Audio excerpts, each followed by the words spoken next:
I'm Dr. Michael Domeyer. My wife Amy and I, we own the Rare Hawaiian Honey Company. We're really excited about bringing to you this special edition of Honey University.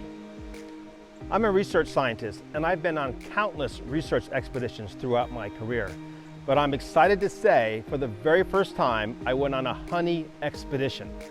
Now look, I'm going to cut right to the chase. For those of you who don't have time to watch this whole video, we heard rumors of a very rare variety of honey from Patagonia that has even more health benefits, stronger, more potent than Manuka honey, and yet tastes amazing. I mean, one of my biggest issues with Manuka honey is it tastes terrible. So we traveled all the way to Patagonia in search of this rare variety of honey. It's called Ulmo Honey, and we are now offering it to you from the Rare Hawaiian Honey Company. So if you want to check out now, go to our website, look for Ulmo Honey. And here's what it looks like. For those of you who have interest and time and want to explore Patagonia with us, keep watching. Our journey to Patagonia began, of course, on the big island of Hawaii. It was a really long journey that involved airplanes, rental cars, even a ferry ride, but we eventually arrived on Chiloe Island, a very big, beautiful, pristine island with giant tides and heavenly seafood. On Chiloe Island, we met up with a charismatic local beekeeper named Diego Barahona. His family produces a number of honey varieties, including Ulmo honey. He took us to a location where bees had just been placed in preparation for the Ulmo bloom. The Ulmo tree blooms over a very short period, lasting just 2 to 3 weeks. So it's important to watch the trees and get the bees in place quickly when it looks like they're about to bloom. That tree, it's a Ulmo tree. This tall one, Yes. with no leaves, hardly. No. In the mountain, the Ulmo tree, it's a very big and had a very high quantity of leaves. So you make many kinds of honey all throughout Chile, but for your personal favorite honey, what's your favorite one? My favorite honey is Ulmo Honey. The Ulmo Honey is similar flower Yes. and forest. For me, the first time I opened the jar, Yeah? immediately smelled like I was in a sea of flowers. Yeah. Very floral smelling, and actually has a floral taste too. I mean, the smell and the taste, they go together very well. And very intensive. Yes, smell. very intensive. Very, very intensive.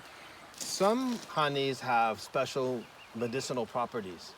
Do you think the Ulmo honey is a medicinal honey? Yes, the Ulmo honey, it's a medicinal honey, and in the Chilean culture, we have normally during the winter, the people take Ulmo honey for the disease. Oh, when they get a cold, like Yes. Yes. yes. Yes. So they just eat the honey raw, or they make a preparation of a tea, or how do they eat it? Yeah. Normally, the people take Ulmo honey in tea with ginger and lemon and green tea. Oh, that sounds good. Even if you're Yes. not sick, it would be good. Yeah. And when the disease is more highest, normally the people take directly the Ulmo honey.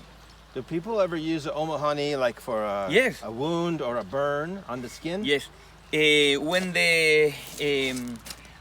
When someone people had a burn in On the skin? in the skin, Yeah. the Ulmo honey, it's very good for Healing. healing. Yes, I read a paper Yeah. that compared Manuka honey, which is famous all over the yeah. world for... I was for read that. Yes, Yes. and the paper said Ulmo honey is much better than Manuka honey. Yes. The Ulmo honey, it's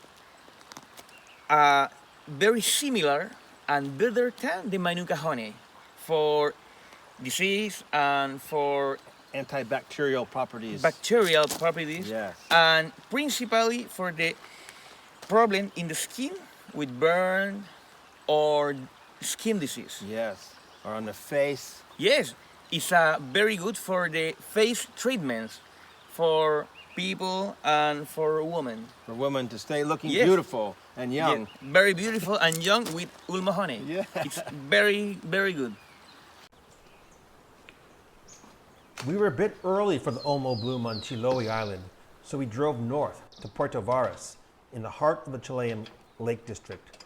We were following up on a lead regarding another beekeeper that specializes in Ulmo honey, and since we're further north, the weather was a bit warmer and we hoped to find Ulmo trees in bloom. We took to the rivers to get us deep into the pristine Patagonian wilderness in search of blooming Ulmo trees. The rivers have stretches that are scenic and serene, as well as sections that definitely got the adrenaline flowing.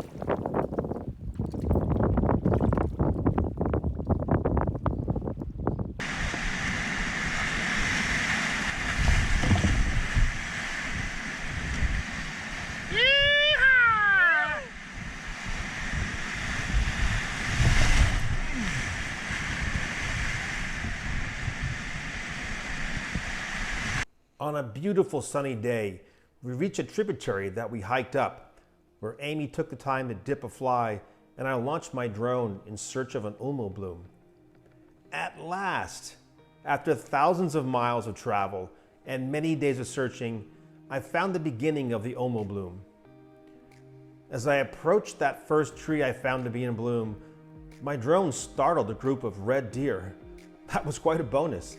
They were introduced into Chile in the 1920s, but since then have become quite a pest. The Ulmo tree has really big white flowers with large white petals and yellow stamens. The flowers were the inspiration for the artwork on our label. You can see why bees would be attracted to them. As the bloom progresses, the entire landscape turns white, as if the hills were covered in snow.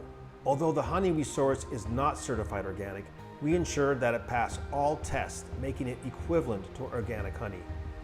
If you're a fan of Manuka honey, you'll definitely want to try our Ulmo honey. It's more potent, tastes better, is more affordable, and we guarantee it to be free of any chemical residues. That's a wrap for this special episode of Honey University. But watch for our next episode when we dive deep into the facts and fiction about the health benefits of honey.